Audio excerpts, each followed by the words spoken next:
রাজকুমারী, আমি আপনাকে সাহায্য করছি। না,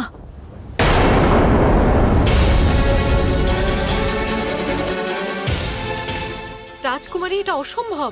যদি কোনো বস্তু একবার দুভাগে ভেঙে যায় তাহলে সেটাকে আর জোড়া যায় না।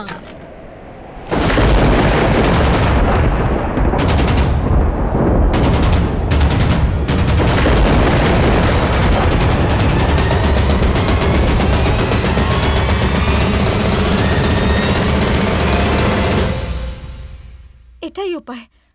জরাসন্ধকে পরাজিত করার এটাই উপায়। জরাসন্ধর গভীরতর ক্ষত সেরে যায়, কিন্তু যদি এদের দুভাগে ভাগ করে আলাদা রেখে দেওয়া যায় তাহলে তা আর কখনো চড়তে পারবে না।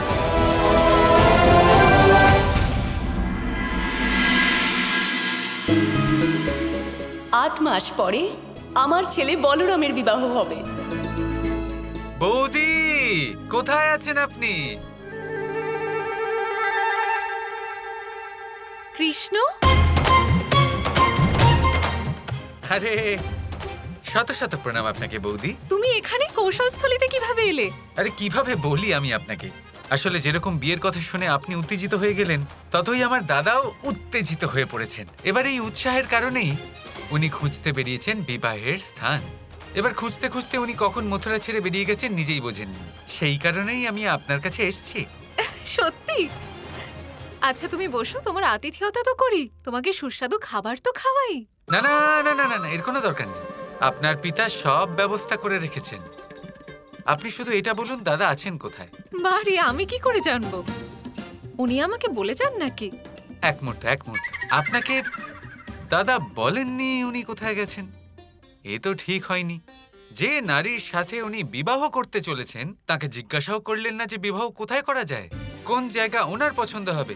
জিজ্ঞাসা ছাড়ুন, বলেন উনি জিজ্ঞাসাও করেননি। দাদা এটা একেবারেই ঠিক করেননি। হ্যাঁ হ্যাঁ, উনি এটা ঠিক করেননি। ওনার আমাকে বলা তো উচিত ছিল। বলা উচিত। তুমি তো বলো না যে ওনার প্রেমের ব্যাপারে কোনো জ্ঞান নেই। এখন ভগবান জানে কিরকম জায়গা খুঁজবেন। এইটাই তো আমিও ভাবছি। এটা অত্যন্ত এক গুরুতর কথা, বুঝুন আপনি। দেখুন, যতটা আমি দাদাকে চিনি, আমি সব থেকে বেশি ভালো দাদাকে চিনি। আসলে দাদা না, আসলে আছেন, বুঝতে পেরেছেন তো?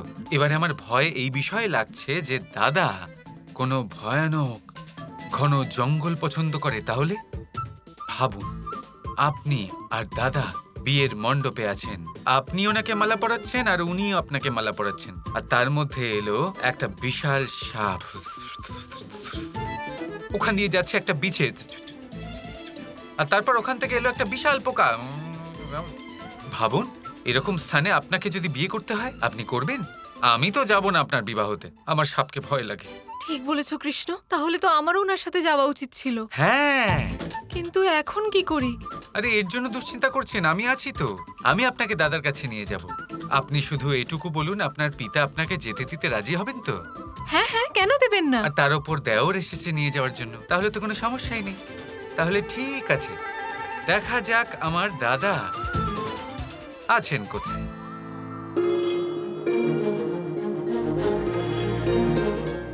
প্রণাম শেষ নায়ক। প্রণাম দেবরাজ। আজ হঠাৎ দেবলোকে কি মনে করে এলেন? আর কি দেবরাজ, শ্রীকৃষ্ণের লীলার কারণে আর কি। এবার এই লীলা অনুসারে আমাকে এমন একটা জায়গা খুঁজতে হবে যা চমৎকারও হবে আবার দিব্য হবে। সেই স্থানে শ্রীকৃষ্ণ বিশাল কিছু একটা বানাতে চলেছেন। আর এই কাজের জন্য আপনি আমার সাহায্য চান? নিঃসন্দেহে দেবরাজ, আমি তো সমস্ত ব্রহ্মাণ্ড ঘুরে ঘুরে হাঁপিয়ে গেছি। এবারে দয়া করে আপনি কিছু সাহায্য করুন। অবশ্যই।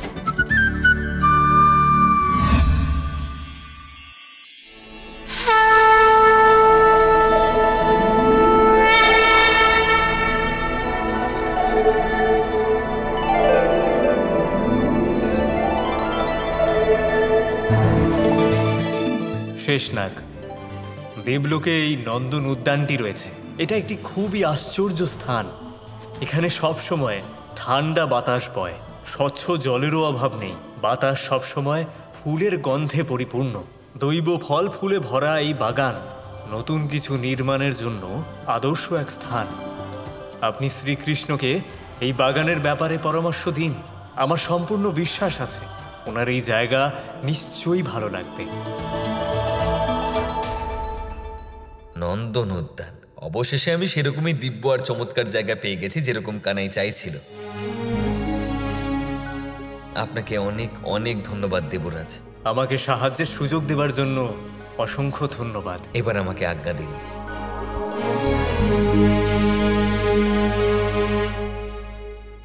কৃষ্ণ আর ওর প্রিয়জনের ব্যাপারে যে সমস্ত তথ্য পাওয়া গেছে তা তো এতটাই গুপ্তচর।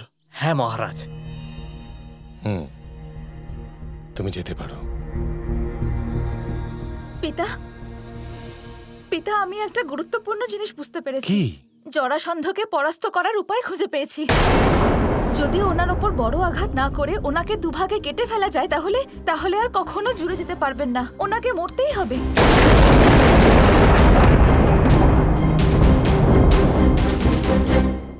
হ্যাঁ রুক্মিণী, এটা তো তুমি ঠিকই বলেছ।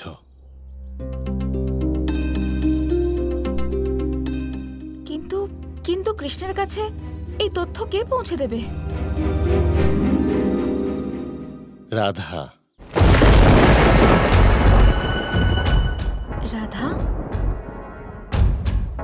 এই রাধা কে হন? মা, আমি কৃষ্ণ আর ওর প্রিয়জনের ব্যাপারে অনেকগুলো তথ্য সংগ্রহ করেছি। বৃন্দাবনে কৃষ্ণের বাবা মা, যশোদা ও নন্দ আর ওর প্রিয় সখী রাধার বিষয়ে অনেক তথ্য পেয়েছি। শুনেছি রাধা আর কৃষ্ণর মধ্যে খুব গভীর বন্ধুত্ব আছে। মা, যদি আমি মথুরাতে সংবাদ পাঠাই তাহলে জরাসন্ধের সন্দেহ হয়ে যাবে, কিন্তু আমি যদি রাধার নামে সংবাদ পাঠাই কারোর কোনো সন্দেহ হবে না। কিন্তু পিতা, রাধাকে খবর? হ্যাঁ মা, যদি ওদের মধ্যে ঘনিষ্ঠ বন্ধুত্ব থাকে তাহলে রাধা এই সংবাদ কৃষ্ণ পর্যন্ত নিশ্চয়ই পৌঁছাবে।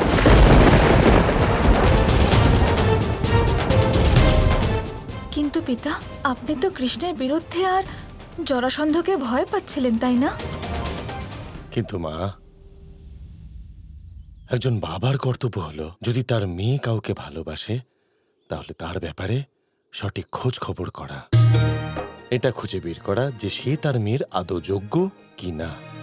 আমি কৃষ্ণকে নিজে চিঠি লিখব, কৃষ্ণের পরীক্ষা নেব, আর যদি কৃষ্ণ তাতে সফল হয় তাহলে আমি কাউকে ভয় পাবো না।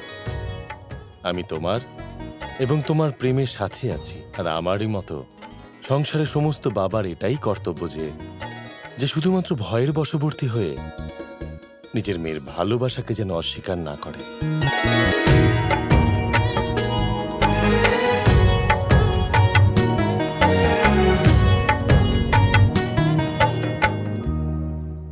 দাদা কোথায় আপনি? দাদা! আরে না না বৌদি, দাঁড়ান। এরপরে আর আমাদের যাওয়া উচিত নয়। বিদর্ভ রাজ্য শুরু, ওনাদের সেনা থাকবেন ওখানে, আমরা যেতে পারবো না। আপনি এখানেই বিশ্রাম করুন, আমি কিছু ভাবছি।